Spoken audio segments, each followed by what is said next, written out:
The desert sun was merciless, pressing down on the empty highway like a weight that refused to lift. Heat shimmered above the asphalt, blurring the horizon into a wavering mirage. At a lonely rest stop miles from the nearest town, a white pickup truck sat idling near the vending machines and dusty picnic tables. Inside its open truck bed lay a man bound at the wrists and ankles, his face bruised, his mouth gagged with a strip of torn fabric. His eyes were alert, calculating, and far from defeated.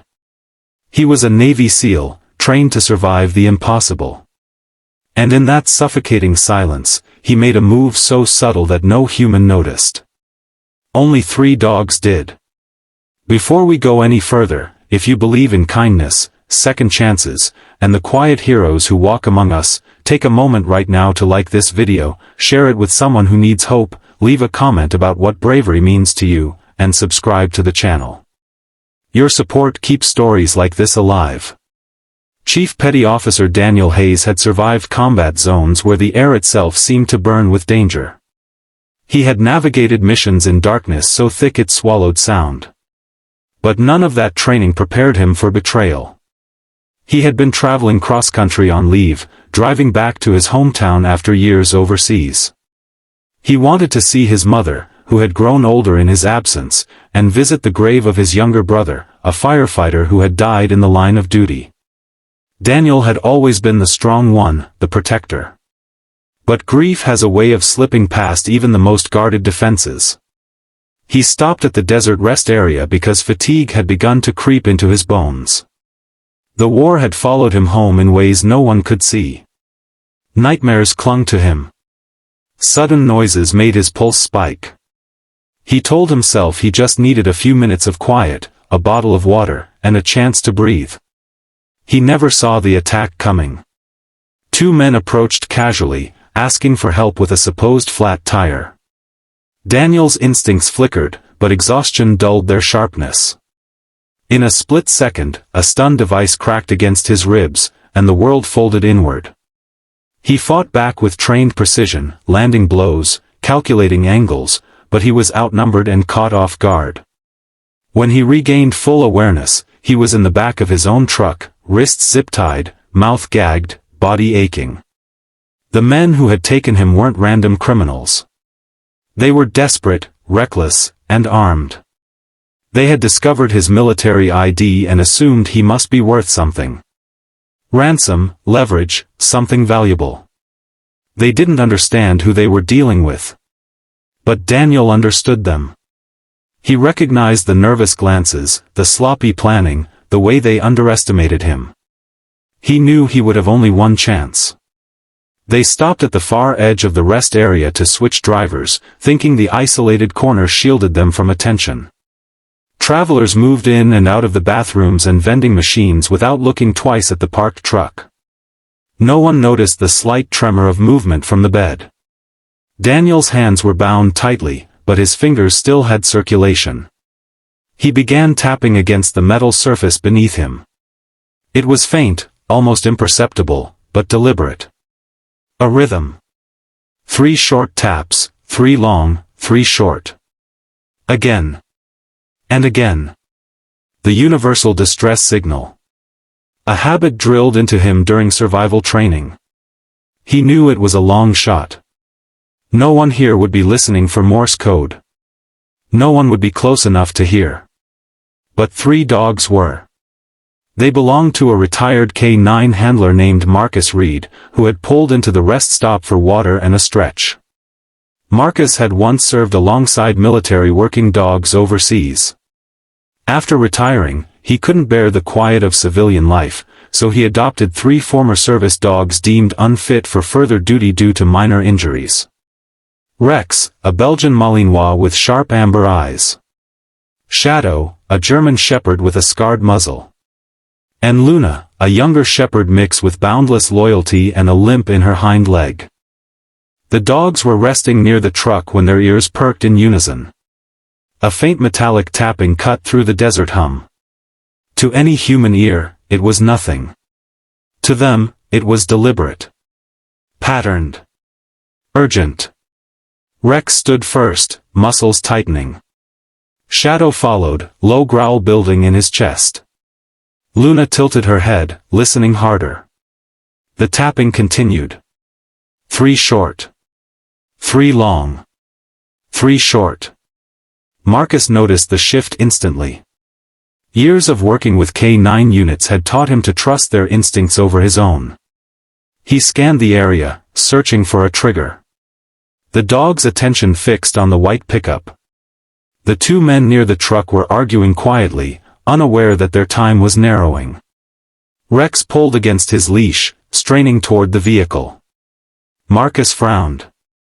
He had seen that look before. It was the look of detection, of recognition. Then the tapping stopped. For a heartbeat, everything seemed still.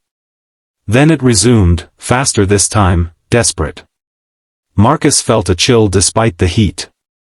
He walked slowly toward the truck, pretending casual curiosity. The dog's behavior intensified. Luna began barking sharply, not playful, not random, but focused. Other travelers turned their heads briefly, annoyed, then looked away. Marcus reached the rear of the truck and saw it. A boot shifting unnaturally. A pair of eyes locked onto his.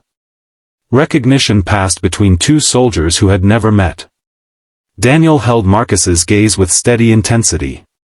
He couldn't speak, but his eyes said everything. Marcus's heart pounded. He knew that look too. He had seen it in war zones, in moments when silence meant survival. The men rounded the side of the truck, their posture stiffening as they noticed Marcus lingering. They barked something dismissive, waving him off. Marcus nodded casually, but his thumb had already pressed the emergency call button on his phone inside his pocket. He began speaking loudly about the heat, about how dogs could sense things humans couldn't. He needed to buy seconds. Just seconds. Rex suddenly lunged, barking fiercely at the open truck bed. Shadow joined in, teeth bared. Luna circled toward the opposite side, cutting off escape without being told. The men panicked. One reached toward his waistband. Daniel reacted first.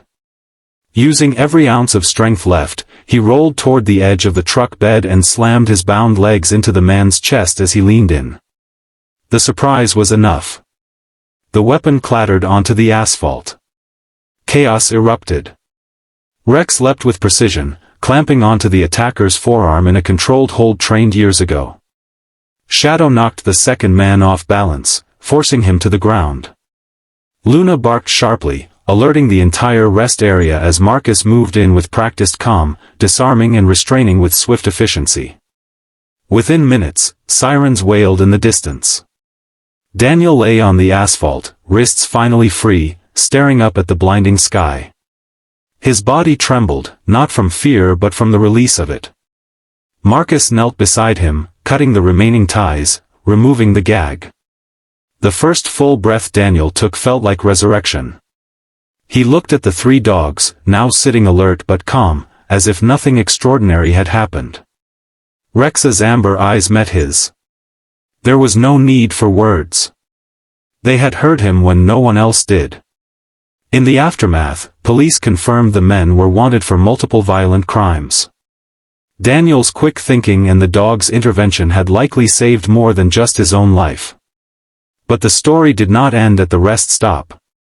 In the weeks that followed, Daniel couldn't shake the image of those 3 dogs responding to a signal most humans would have ignored. It stirred something deep within him. For years, he had struggled silently with survivors' guilt and trauma. He had believed that asking for help was weakness. That enduring alone was strength. Yet when he had sent out his quiet signal, help had come. Not from crowds. Not from authorities immediately. But from 3 beings trained to listen beyond noise. Daniel began visiting Marcus regularly. He learned about the dogs' histories, their sacrifices overseas, the injuries that ended their service. He saw in them reflections of himself, warriors adjusting to a world that moved on without understanding. One afternoon, as Luna rested her head on his knee, Daniel felt a shift inside. Healing did not have to be loud. It could begin with small taps against cold metal. With someone noticing. He started volunteering at a local veteran center, sharing his story, not the combat missions, but the rest stop. The signal. The dogs. He spoke about the importance of sending a sign, no matter how faint, when you are in trouble. He encouraged others to watch for signals in those around them. The quiet ones. The subtle changes. The story spread, not because of heroics, but because of connection. If this story is touching your heart right now, if you believe that even the smallest cry for help deserves to be heard, please take a moment to like, share, and comment. Your engagement helps these messages reach someone who might be silently tapping out their own distress signal. Daniel eventually adopted Luna, whose limp made her less adoptable in most eyes but perfect in his. She became his companion during sleepless nights, grounding him when memories threatened to overwhelm. Rex and Shadow remained with Marcus, continuing to serve in quiet ways through demonstrations and therapy visits. On the anniversary of that day, Daniel returned to the same desert rest stop. The sky looked just as vast, the air just as hot. But he stood there free, Luna by his side, Marcus nearby with the other dogs. He placed his palm against the metal of his truck bed and tapped 3 short, 3 long, 3 short. This time, it wasn't a distress signal. It was gratitude. Before we end, I have one special request. Comment the word signal below if you believe no cry for help is ever too small to matter. Because somewhere, someone may be tapping quietly against the silence, hoping that at least one soul is listening. And sometimes, it takes hearts trained by loyalty, pain, and love to hear what the world ignores. Daniel once thought strength meant enduring alone. But he learned that true strength is sending the signal, and answering it when you hear it. And on a forgotten stretch of desert highway, 3 dogs reminded a warrior that he was never truly alone.